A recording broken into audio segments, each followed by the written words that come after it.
so they brought him in. Frank, what are you buying? What are you selling from Dallas's convincing, non-convincing win? It's that little thing that Jerry Jones does, which the players are going to like. As for the game itself, I am really concerned about Dak Prescott. You showed the pick six. Last 4 weeks, 4 touchdowns, 5 interceptions. Not good. Clint Yates. I'm really concerned about Heineke finding random pairs of scissors on the field when he's leaving the field of play. That was terrifying. But overall, I think that Jerry Jones is just jamming it to Dan Snyder because he's showing him that he's bigger, badder, richer, and his football team dominates because more people show up to watch theirs than watch his. So you think Jerry was sticking it to Snyder with the whole bench thing? Yeah. Did this really have any impact, Sarah? A little bit, yeah. I mean, I have the same concerns about Dak and the Cowboys. They did end up winning the game. I think they would have won anyway, but they come in with a little extra swagger. They assert themselves as the team that's already more dominant and more beloved than the Washington team, and then they do so with their logo emblazoned across their field. They were going to win anyway, but they did it with Toasty Heinies, and that feels better. And Harry Lyles.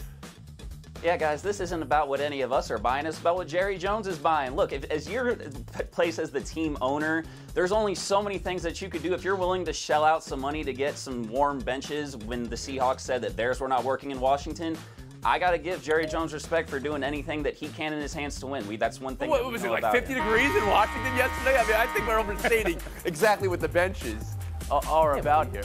Yeah, but he did it for his team, though. That division may be over now, right? Dallas is up 3 with 4 to play. That division is just about done. You can't be that upset about nearly clinching your division, no matter how it looked in the end. Harry Lyles, Frank Isola, no matter how it looked in the end. The technique today was perfect. Don't worry about it. I'm not flagging you for technique. Clint Yates, Sarah Spain, showdown. 2 minutes. Bringing a throne to showdown. It's my own personal bench. Monday Night Football, 2 teams that play each other twice a year. Rams, Cardinals. Arizona romped LA in Week 4. Tonight the game is in Arizona. Cards can be the first team to punch a ticket to the playoffs. Clint Yates, how will it be won and who you got? If it's going to happen for the Rams, it's going to be Cooper Kupp, who explained to us how much he knows about football. But I think it's going to be the Cardinals. James Conner scored in 6 straight games, and they're at home. Sarah Spain? If it's going to happen for the Rams, it's the D-line being able to disrupt Kyler Murray. But despite him still sort of recovering from injury, ain't going to happen. Cardinals get the win. So you both have Arizona here, clinching a playoff spot, basically wrapping up the division as well. First 11-win team in the NFL. We'll move on. Craziest finish of the weekend. I've got 3 candidates. All right? MLS Cup was decided with insanity. Portland's super late goal and stoppage to force kicks, then in kicks. NYCFC winning the cup. Grey Cup decided by lunacy. Overtime, a double deflection INT to seal the win for Winnipeg. And Formula One Championship. Here it is. Something thrilling drama. Something Travis mockery. Lewis Hamilton going for his record-breaking 8th, was leading, had to lead the whole way, but then a wreck away from it, and a safety car, and F1 deciding 1 lap to decide the whole championship. And that's where Max Verstappen, on new tires, and now within striking distance, took the lead. Hamilton's Mercedes team filed multiple complaints, all denied. Verstappen and Red Bull win the championship. There's a window for complaints. But you got to hear this. This is an international incident, right? Listen to the exchange on the cans in real time. Go ahead, Toto. You need to reinstate the lap before. That's not right. Toto? Yes. It's called a motor race, okay? Sorry? We went to car racing. They went to car racing is the explanation? Sarah, did F1 make it better or worse by going with that 1 lap finish?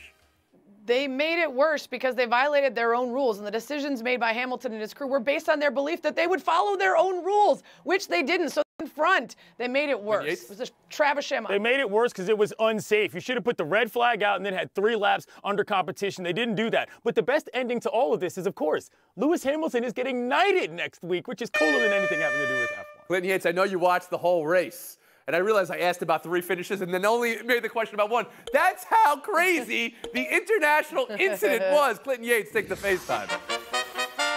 Over Over the weekend, a video went viral that featured 4 school teachers doing something called a dash for cash at a junior hockey game in South Dakota. It was embarrassing. It was depressing to look at, to think that our educators in this country need that kind of help and have to stoop to that level just in order to make their classroom safer and more fun. Give teachers more money for every single thing they do. It's the reason why any of us are smart.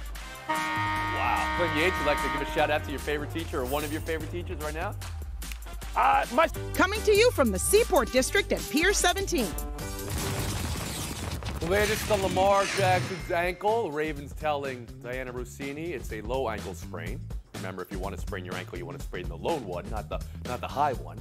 We don't have a timetable. The hit, Jeremiah Owusu-Koramoah, was kind of low and twisting when he made the hit. When Myles Garrett stripped and scored Tyler Huntley, it looked like this game was over, but Huntley balled. Browns browned a bit. Needed a last-minute stop. And with how the Bengals lost, Brandon Ayuk, you could watch this live and be like, no way, no way. And then on the replay, Keanu Reeves, whoa. And it's a touchdown. Walk-off win for San Fran. With that result, the AFC North is tight. Clinton, what are you buying? What are you selling in the North?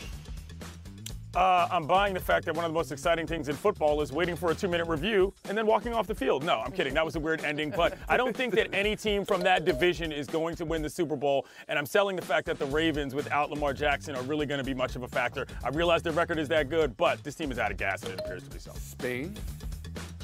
Yeah, I'm selling the Ravens. They've got the Packers, the Rams, the Bengals, the Steelers. Their finishing schedule is so tough. And they were already in a decline where we were wondering if Lamar, who had been holding them up all season, was going to get back to form. And now with the ankle, oof. But with the Bengals and Steelers, in some way, they may control their own destiny. Harry Lyles, what are you buying out of the North Destiny right now? is predetermined. I'm definitely buying concern for the Ravens, but I'm selling that they're out of this division. Look, we've seen that every single team in this division could be really, really good when they're at their best. We were even talking about the Bengals arguably being one of the best teams in the NFL the first 5 weeks. But Lamar Jackson and this Ravens team is experienced. Even if he's going to be limited, I think that they've got the experience to where that they can inch their way in, but they're not going to be a contender. And Frank Isola. Yeah, I agree with Harry. There's one thing about Baltimore and that head coach. They know how to win games late in the season, but I would like to see it be Cincinnati. Something new. Let's see Joe Burrow in the playoff. That's what I'd want to see. So it's just what you want to see? Is that what it comes down to, Frank? What I would like to see. Yes, I root for what I want to see. I'm in the college football playoff. Buy or sell too. How the Clinton Yates, Sarah Spain, Harry Lyles Jr., Frank Isola. Stepping on other people's grass, not trusting other people's benches, forlorn handshakes.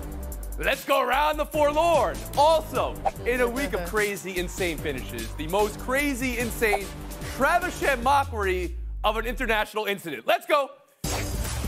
Red Bull over Mercedes with controversy. Controversy! We'll get to it in a second. Bucks walk off the Bills. Brady's second career walk-off pass. The 700th touchdown pass of his career, postseason included.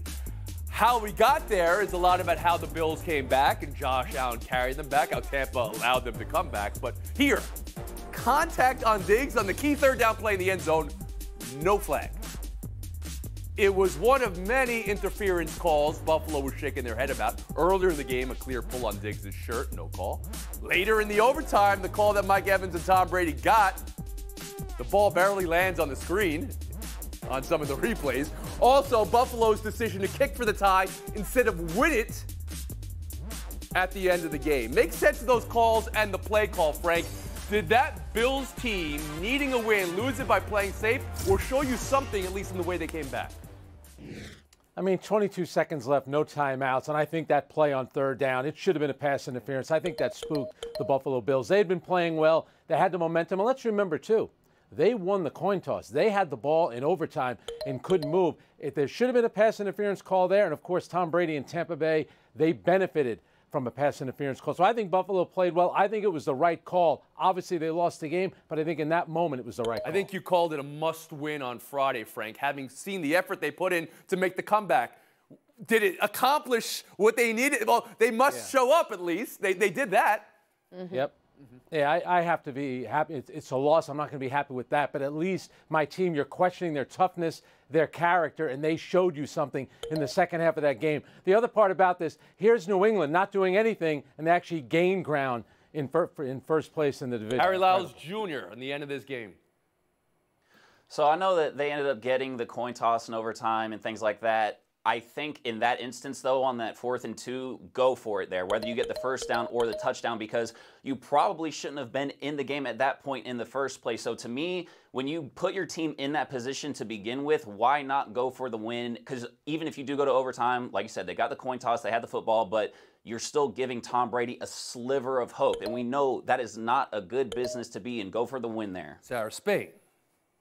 Yeah, you saw a couple weeks ago that they went for it against the Titans. Instead of kicking for the tie and forcing overtime, it didn't work out for them. Maybe they were thinking about that in this game. We worked so hard to get into it. Now we want to give ourselves a chance in OT. But you're facing Tom Brady and the Bucs, a team that's better than you. So you should have tried to win it there. And I didn't take a lot from the second half. I like that they didn't lie down, and I like that there was some fight in them. But I think when you look at that second half, it's hard to distinguish whether that was the result of the Bucs having a huge lead and sort of sitting back and not pushing the way that they were in the first half, or was really about an improved Bills offense. McDermott said, I saw something I'm real proud of in this team in the second half. Clinton Yates, your takeaway. I'm fine with that, but I didn't love the decision-making at the end of the half. You didn't have to kick it. You didn't have to go for the end zone. You could have gotten a first down that allowed you a little bit more time to make a different decision. I realized they were out of timeouts, but I thought they could have split the difference on that and given themselves a better option. However, I do think there's something to be said about this Bills team coming back against the defending champions on the road. Overall, this team is a team that kind of has figured it out. They just have to execute. However, it's going to be a problem for them to execute if they can't even run the football. They ran the ball 0 times with running backs in the first half. That hasn't happened in the league since 1991. That's got to change if they're going to be clinging to a playoff spot right now. Still on the pass interference for me. Do we just live in a world where we get to say, well, Tom Brady gets that call, but Josh Allen doesn't, Frank? Well, it certainly seemed like that. And to Clinton's point, though, if you're going to go for it on 4th down, they're throwing the ball into the end zone. They're not going to go for a first down there because the clock's going to be running, and again, you don't have any timeouts. And I think that's why they were spooked. That play, that should have been first down at the 1-yard line, 22 seconds left. Feels like there's a flag when defensive backs don't turn around. We all know this. Oh, he didn't turn around. That's poor technique. I don't know. Why are we giving flags for poor technique, honestly? I mean, if the ball lands, he turned around. The ball did not land in the shot on some of the replays. Right. All right? It was so underthrown. Well, maybe that's on purpose, or maybe it's poor technique that the ball was underthrown as well. I never get the whole poor technique flag. Defensive back has so much against them in defense, but the poor technique also gets a flag too? I don't buy it. We'll move on. Right. Handshakes. There's an entire reel of all-time NFL handshakes. Harbaugh and Schwartz is on that. Belichick has a few of those. Well, now we can add Urban Meyer's forlorn days. Let's go around the forlorn. What's the answer? Start leaking information or some nonsense? No, that's nonsense. That's garbage. What someone's brother said or someone said, that will occupy very little of my time. And if there is a source, that source is unemployed. I mean, within 20-0 was the final. 2-11 is the record. Trevor Lawrence, well, he's not taking steps forward, that's for sure, as the season goes on. 4 interceptions. Loose ships sink lips. Harry Lyles, the state of the Jaguars? It's not looking good. Look, that handshake says that Urban Meyer does not take losses very well, and that's something that we knew about him before he took this job. A lot of the things that we knew about Urban Meyer before he took this job are why a lot of people are seeing this today and they're saying, I told you so, because of the way that his career has gone. Yes, he's been a winner, but he has a very authoritarian style, right? He doesn't have to answer to anybody. People below him can't say this or that. And it showed itself in multiple ways this year. It wasn't just yesterday, right? We had the Chris Doyle hiring. He thought he could get away with that one. He did not ride back with the team on the team plane when they were in Cincinnati. And then there was the ensuing video and how he handled that. So, I think at this point now, Jacksonville has to really take a good look at themselves, right? Shad Khan, the owner, and Urban Meyer both have to look at each other and ask, who is really benefiting from this? Because right now, I don't think that you could say that either party is.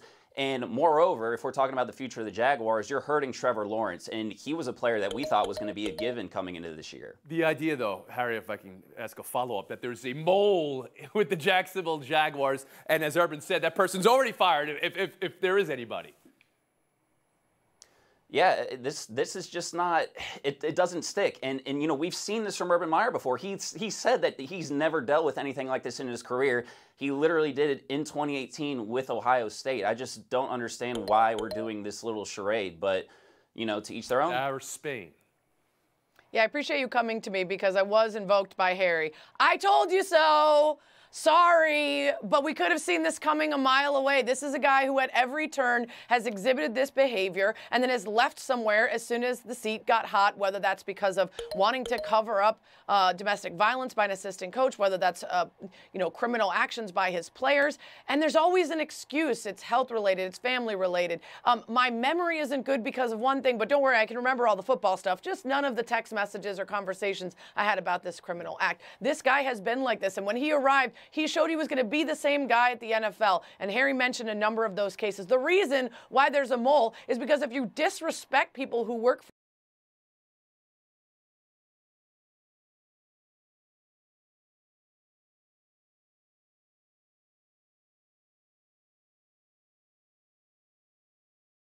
for you, you make it about how you're a winner and they're a loser. You expect them to show up with a resume proving to you why they deserve to be on a staff for a losing Jags team. You believe all that? You're going to get people. All that is alleged. You believe all that? Absolutely. Because the way he addresses it, too, isn't this didn't happen. It was, well, so it was like this. And I'm not sure why they're saying it was like that. It was like that, and you didn't see it that way because that's the perspective of someone who is strolled through life, especially with young people and boosters and everybody else emboldening that behavior. Well, it's the pros now, and the players aren't going to take it. Frank, I saw you shaking your head no. Can I bring you in here? The idea that there's a mole in Jacksonville, I think, is what you want to address? And he admitted that he got into it with Marvin Jones, but it's not as bad as it was made out to be. Come on, in a highly competitive environment with a losing team, I would hope that emotions are running high with the team. That's better than, hey, everyone's cool, we're all getting along. No one wants to hear that. And I think you guys are being a little unfair here. He took over a team that went 1-15 a year ago. They're 14-47 in the last 3.5 years. Need I remind you, Jimmy Johnson, coming from college, going to the NFL, was 1-15. Let's give the guy, can we give him at least one season before we decide he can't coach? All he did was win in college. And who knows about the quarterback? We don't know if the quarterback's any good. He's got a rookie quarterback who clearly is struggling. I think it's a little unfair. And Clinton Yates.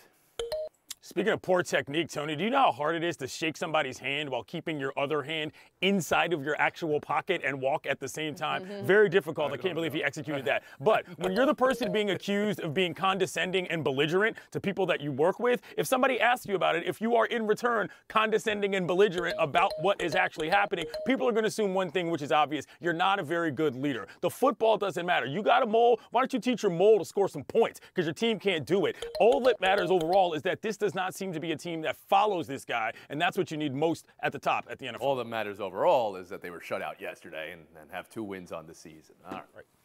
One more story here. Logo stops. There's an entire reel of those as well in NFL history. This one, though, this was more of the, we'll have our huddle on top of your grass in your face. How's that? This backfired immediately for the Raiders. Everybody saw it. Everybody knew it. Raiders players were even like, yeah, that was a bad idea. That probably motivated them. That's exactly what Mahomes said. It motivated us. 48-9 KC. Sarah, did the Raiders just awaken KC for the rest of the league? What was this? Well, to paraphrase the 2000 classic, Bring It On, it had already been awoken. I don't think they needed to awaken anything. The Chiefs had already figured their you-know-what out, and they were going to beat this Raiders team, which has been in free fall for a number of reasons anyway. But we love the story of saying it was about the logo. And if that gave them even the slightest bit more heat coming out of that opening kickoff, then what are you doing, Raiders? You had enough drama this season already. If you're trying to hype yourselves up, try to do it in a way that's not going to hype up the other team as well. I don't have a problem with the logo move. This team has gone through it like I don't know what. But let's not get too crazy about the Chiefs, okay? They've scored all these points in their little boomlet. More than 50% of them have come against the Raiders. So it's not like they're doing this against everybody in the league. They just happen to have this team's number from a divisional standpoint. They look good, but I'm not sending them to the Super Bowl. But you didn't have a problem with stepping on the logo, stepping on blades of grass in a different part of the field? No, I'm not an old man, and I don't tell people to get off my lawn. Hey, okay? Frank Isola. Whoa, wow, look, you're here too. That wasn't old men on the Chiefs that were saying it. That was a young Patrick Mahomes. By the way, the Chiefs scorigami'd Las Vegas, but as they say, the Raiders were the ones doing most of the folding. I'll tell you what. The one thing about the Raiders, it's all about these silly things that they do in terms of, stepping on a logo. They have the great uniforms. I'll give them that. But for 20 years, they haven't won a playoff. They have the great uniforms. The I'll give them that. Harry Lyle's last word. It's not. Can we acknowledge that the reason that people get upset over these, logo stompings and flag plantings, that's part of what makes sports great. I don't necessarily think that the Chiefs need that added motivation, but I do think that it is noteworthy that after that game, that was the largest margin of victory in that rivalry.